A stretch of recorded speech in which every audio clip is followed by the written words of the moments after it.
friends. So today we are going to expand on the topics we've talked about the last few weeks. As a quick review, when we talked about conflict resolution a few weeks ago, we looked at the different dynamics of a conflict. We looked at gaining empathy in a conflicting situation. We looked at internal conflict. We looked at ways of solving external conflict, honing in on perfecting our communication skills, executing smart principles and steps to come to a mutually beneficial resolution, which led us to the topic of power and control last week. When we look at the concept of power and control specifically in the context of which our discussion was about the wheel, which was at the center of an abusive relationship. We look at the different areas that make up that power and control wheel, starting with emotional abuse, intimidation, jealousy, threats, defense mechanisms. We kind of went all the way around and we looked at how these abusive behaviors have taken root in our lives. And specifically, maybe not necessarily our life specifically, but within our community, within the relationships that we exist in. I asked you guys to think about ways that we can combat these abusive tendencies, what types of situations we can put ourselves in, and how we respond to them if and when we land in those situations. So we're going to explore a few more of those today, and then I'll give you an opportunity to reflect individually. So the first one is going to be self-reflection and awareness. The first component of self-reflection and awareness I'm going to ask you to explore is to define your personal boundaries. This is where we take time to identify and establish your personal boundaries in every single one of your relationships. You also then need to further identify when these boundaries are being crossed and reflect on why. Remember, when it comes to setting boundaries, I tell you that when you first set boundaries, you may find that others have an issue with you setting those boundaries if they've previously taken advantage of you having none. So a big indicator is the discomfort that you feel when it comes to setting boundaries. If you are experiencing some discomfort, a feeling of being overwhelmed, that people aren't listening to you, that's a very clear-cut sign that your boundaries are weak and they need to be reevaluated. The second part of self-reflection is to examine your triggers, right? Identify, of course, the first step in everything is identification, your personal triggers that may lead to these abusive behaviors. They might be feelings of insecurity, it may be inadequacy or fear, right? Fear of someone's response, fear of rejection. Either way, whatever it is for you, it's important to identify what those triggers are. Next, practicing self-awareness. Again, this is an important part of everything that we discuss, but pay attention to those thoughts and emotions, and remember those work cohesively together to produce certain reactions and behaviors.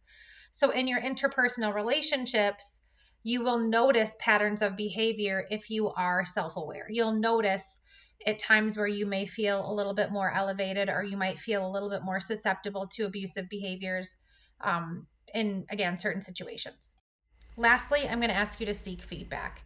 Be open to feedback from trusted family members, from your therapist, your counselors, from those who possibly don't have a vested interest in your life. And I say that, in consideration of if you ask, your brother to give you honest feedback, he may be more reluctant to do so if he's threatened about what your response may be or how it may damage the relationship. It's always good to gain feedback from those you trust the most, but also those who will be direct and honest with you.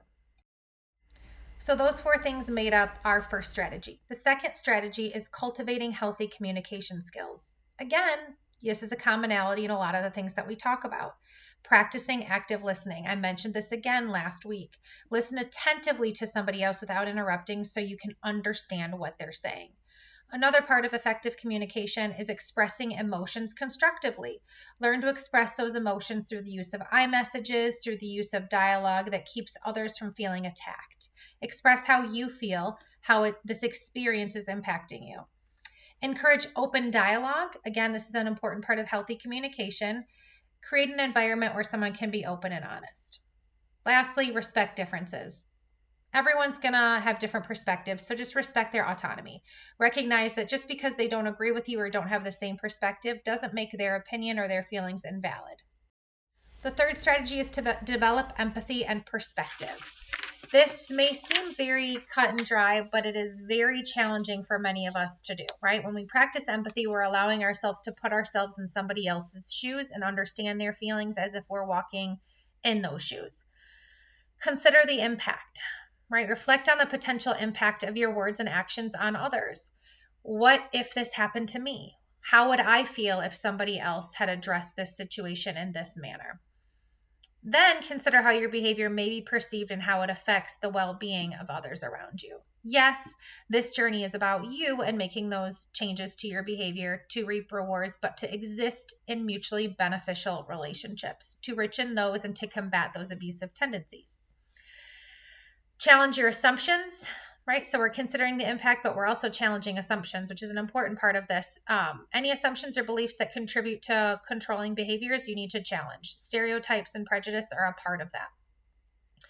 Lastly, seek understanding. Take the time to understand the underlying motivations behind your actions specifically, and explore any insecurities or fears you may have that drive those controlling behaviors. What is it that is making me feel like I have to answer or shut this person up, for lack of a better example here? Why do I feel this driving need, this power to control this situation, right? Remember, I used that example last week of a gentleman who shared in group about how he just has the desire and the need to win, to be right.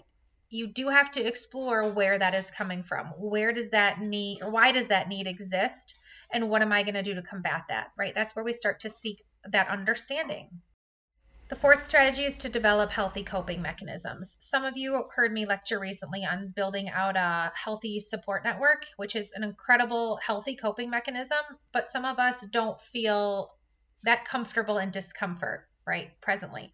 So practice stress management around the areas that you can control. What can you do every single day to naturally lower your stress? There are things you can do. They are individual, so you have to identify those. It may be, exercise, mindfulness, creative outlets of some kind, right? Momentary escapes are fine in managing this stress, just not for long-term coping. Next, we seek support. I just mentioned how support systems are an important part of coping, so I want to expand on that. Taking breaks. When you are overwhelmed or triggered and you're feeling like you're falling into these abusive tendencies, take a step back. Gain some perspective, right? Recognize that not everything is do or die. Not everything is white and black. In the heat of the moment, things are going to probably be said that you will regret at a later time. The last part of developing healthy coping mechanism is to learn conflict resolution skills. Good thing we talked about that a couple weeks ago, but just as a reminder, developing effective strategies for resolving conflict in a constructive